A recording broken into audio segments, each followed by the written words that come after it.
Este es un programa de Vive TV Chile. Estamos en tu ciudad. Miramos tu realidad. Panorama 15. La voz de las regiones.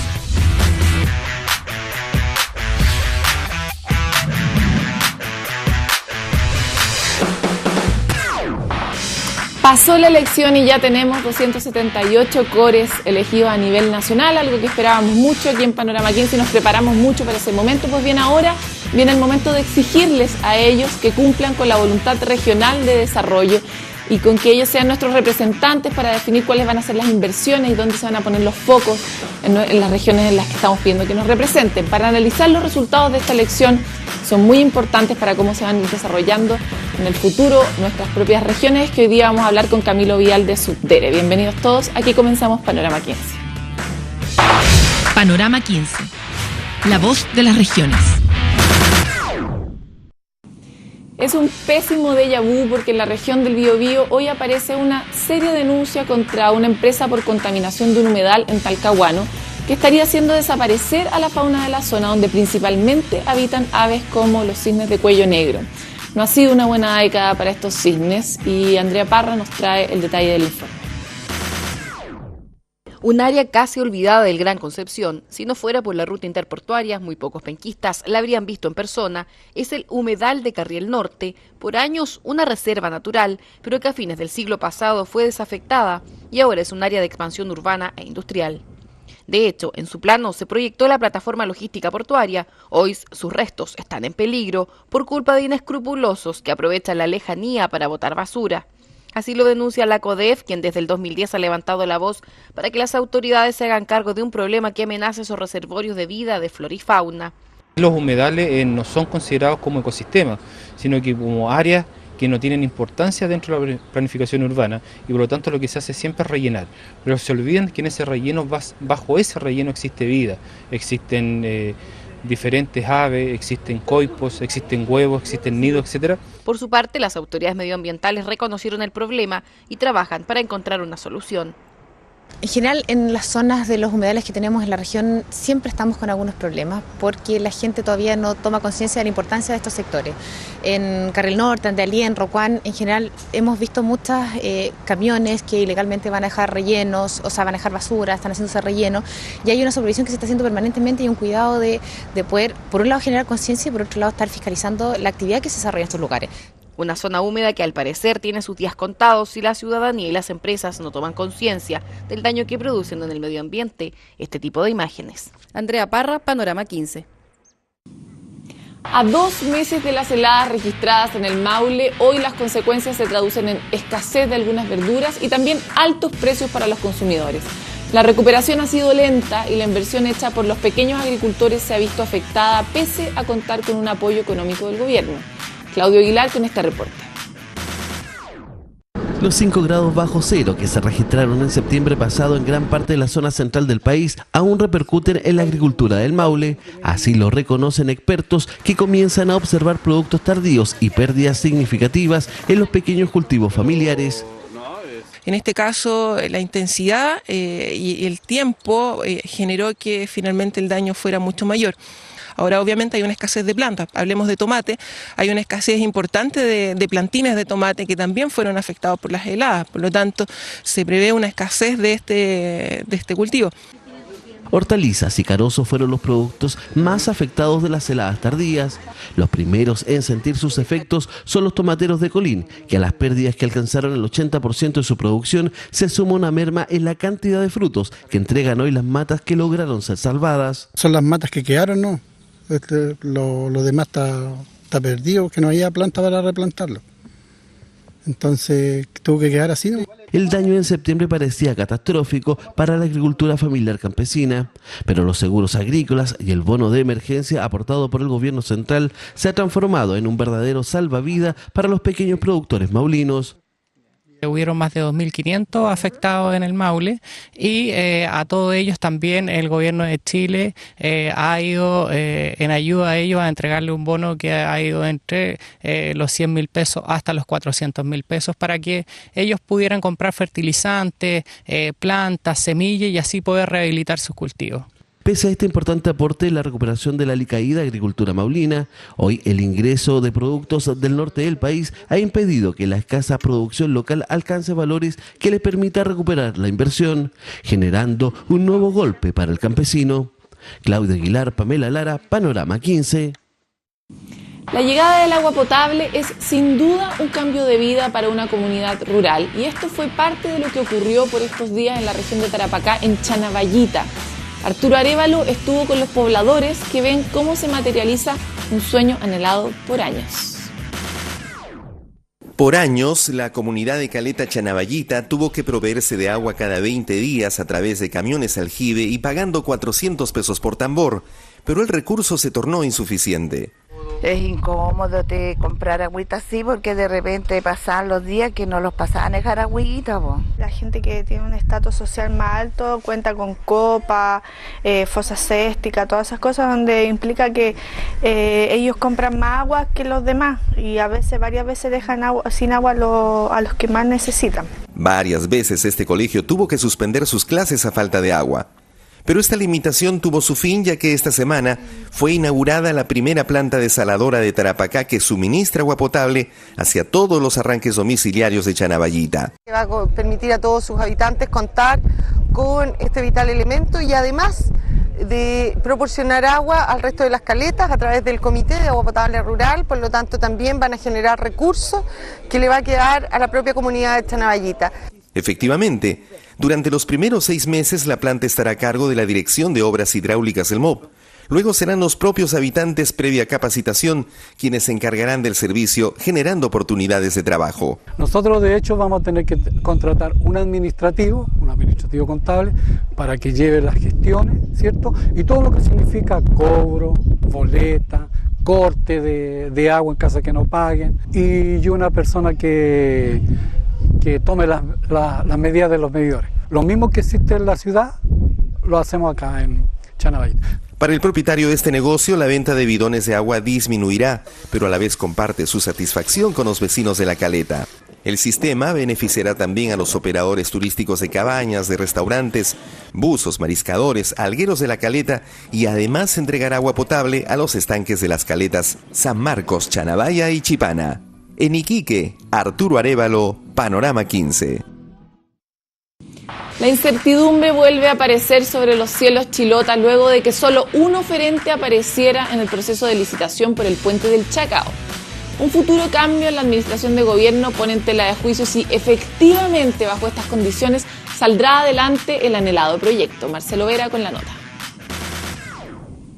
En Chiloé había confianza luego de que 8 consorcios internacionales compraran las bases de licitación para la construcción del puente sobre el canal de Chacao. Sin embargo, al momento de presentar la propuesta técnica, hubo un único oferente, una sociedad de capitales brasileños, coreanos, franceses y noruegos. Ello hizo renacer las dudas sobre la viabilidad del puente de 2.600 metros de largo, sobre todo si se considera que la candidata de la oposición, Michelle Bachelet, ya canceló este proyecto a mediados de la década pasada. Situación que ha provocado un intercambio de críticas. Ahora el tema de que se haya presentado una sola empresa también tiene que ver un poco con las declaraciones que han hecho los personeros de la concertación, específicamente el ex ministro Vitrán, y dentro del programa de gobierno también aparece que se va a reestudiar todos los antecedentes para el puente. Lo que a mí en lo personal me molesta es que la derecha intente sacar una ventajita política utilizando a los chilotes para su tema, para armar una especie de confrontación entre ellos y Michelle Bachelet. Eso no es justo, no es bueno, no es necesario y yo creo que además no corresponde a la realidad. Los críticos del proceso de licitación del proyecto apuntan principalmente sus dardos a la gestión del gobierno y la experiencia internacional del consorcio. Nosotros tenemos a juicio mío un proyecto de este gobierno que es absolutamente precario, débil. ¿Cómo va a ser que después de haber recorrido el mundo pidiendo a las grandes empresas constructoras de puentes, ¿no es cierto?, que vengan y que hagan sus ofertas y al final una sola? Y yo no sé si tiene experiencia o no tiene experiencia, porque por más que en obras públicas digan que tienen experiencia, este es un consorcio que recién se está armando. Es un buen consorcio, tiene experiencia a nivel internacional en la construcción de grandes puentes. Está Hyundai, que está trabajando en un puente sobre el Bósforo en la zona de Turquía, un puente de grandes luces. y además una constructora brasileña. Ahora el proceso de licitación establece que deben analizarse todos los antecedentes técnicos de la propuesta. Luego de aquello, el 1 de diciembre próximo se abriría el sobre con la oferta económica, la que no debe superar el valor estimado por el gobierno para que la obra tenga rentabilidad social, es decir, igual o inferior a 740 millones de dólares. Marcelo Vera, Panorama 15. Llegó el momento de revisar, como siempre, los titulares que nos trae la red de diarios ciudadanos Mi Voz. Comenzamos con alentadoras cifras para la región de Arica y Parinacota, según nos cuenta el morrocotudo.cl. El indicador de actividad económica regional arrojó como resultado que en el tercer trimestre del presente año, julio, agosto, septiembre, la región registró un crecimiento de 8,1% respecto de igual trimestre del año 2012, consolidando la tendencia al alza que de manera sostenida presenta el territorio desde 2011. El sector minería, con el crecimiento del subsector minería no metálica, fue el que registró una mayor actividad. En un escenario donde incluso se han organizado marchas en contra de los inmigrantes, la noticia que nos entrega elnortero.cl es claramente alentadora, porque el pasado martes en Antofagasta se llevó a cabo la primera versión del Encuentro Intercultural de la Infancia, actividad organizada por Junji que se enfoca en el rescate de las tradiciones de los países latinoamericanos y el trabajo de integración en pos de la diversidad y la no discriminación racial desde los primeros años de vida en nuestros niños. Y cerramos este informe con una gran noticia para todos los frutillarinos. Esto porque su municipio se prepara para celebrar con bombos y platillos el aniversario número 157 de su ciudad. Una serie de actos cívicos, panoramas culturales y turísticos se realizarán durante la segunda quincena de noviembre. Para más información y si quiere irse a frutillar, visite elreportero.cl. Nos vamos a una pausa y ya volvemos con mucho más de lo que a usted le entrega Panorama 15. Panorama 15. La voz de las regiones. Panorama 15. La voz de las regiones.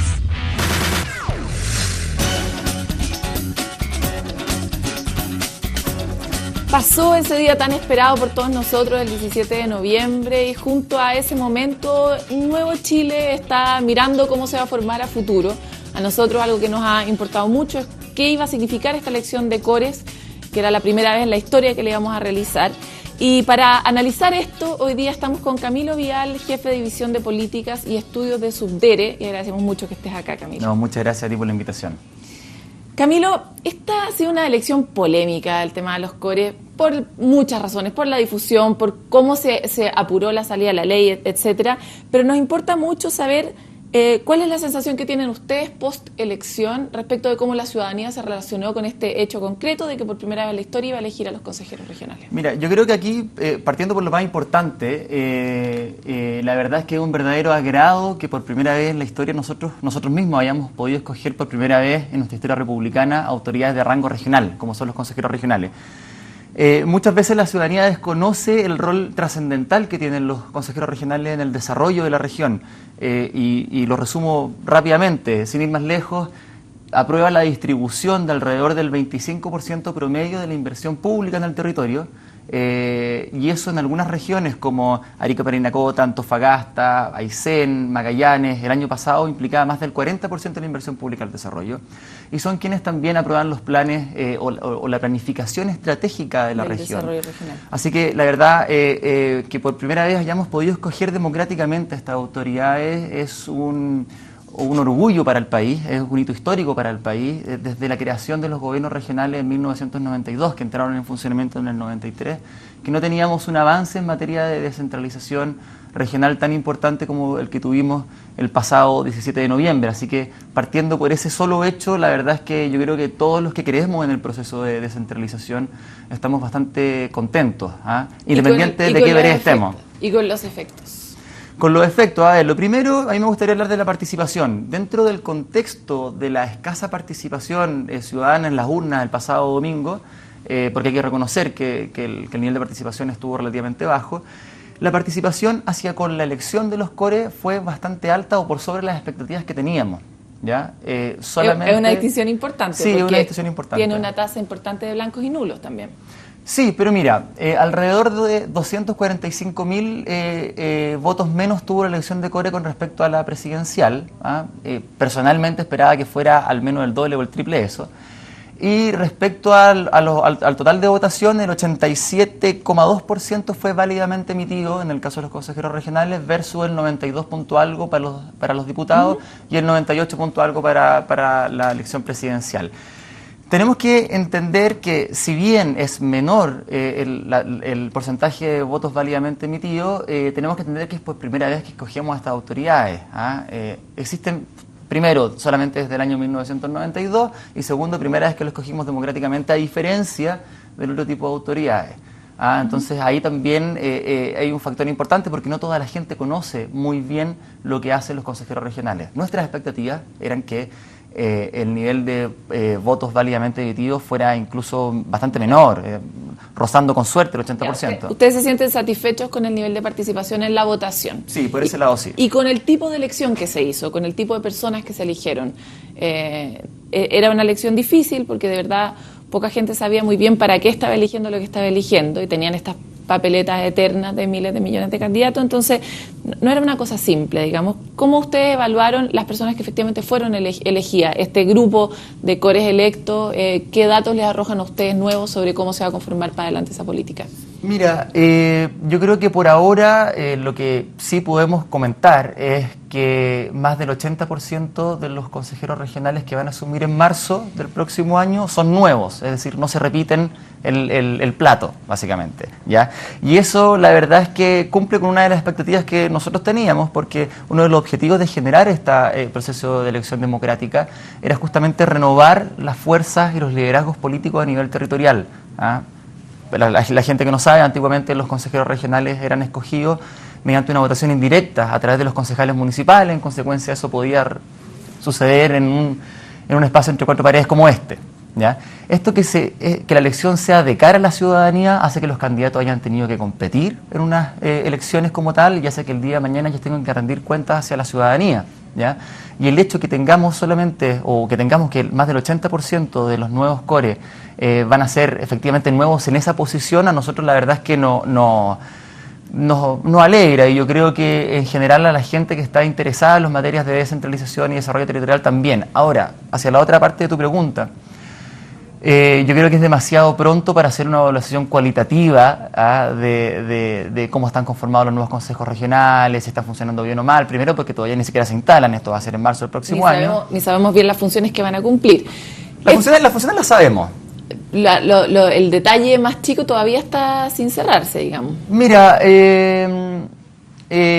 día en el... Las atribuciones puntuales. Sí, hoy día en el proyecto, en el Congreso hay un proyecto de ley que es conocido como Profundizando la Regionalización del País, que nosotros entendemos que es un proyecto paralelo y complementario al de la elección de core. De hecho, los dos ingresaron como proyecto de ley más o menos al mismo tiempo, en septiembre del 2011.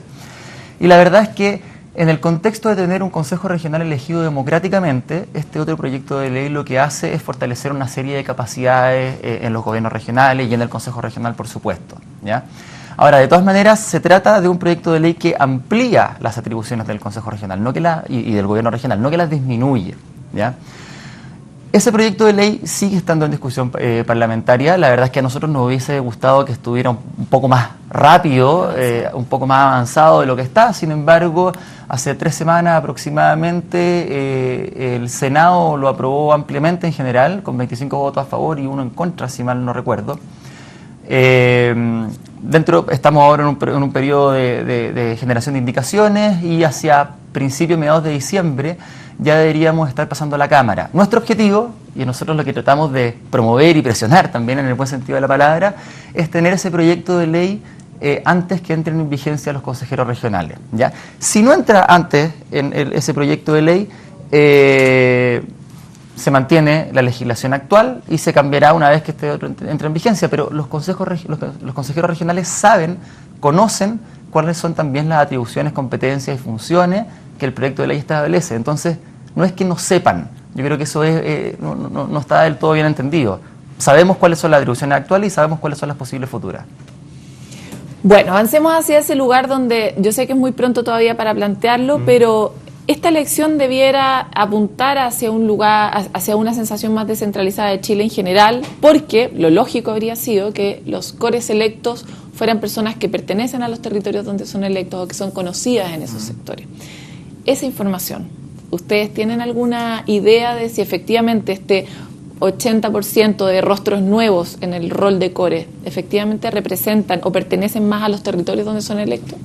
Mira, como te dije antes, es prematuro llegar a ese nivel de detalle, a ese nivel de precisión por ahora, ¿ya? En términos generales, nosotros entendemos que efectivamente sí existe cierta vinculación entre los candidatos y el territorio. Hay casos en que probablemente haya sido una relación más momentánea o algo por el estilo. Sin embargo, aquí es donde yo creo que es importante el rol de la propia ciudadanía regional, ¿ya? De la propia ciudadanía territorial, de que las fuerzas vivas de la región también se encarguen de escoger a representados a representantes que efectivamente tengan un link, que tengan una conexión con los anhelos y las aspiraciones de la misma región, ¿ya?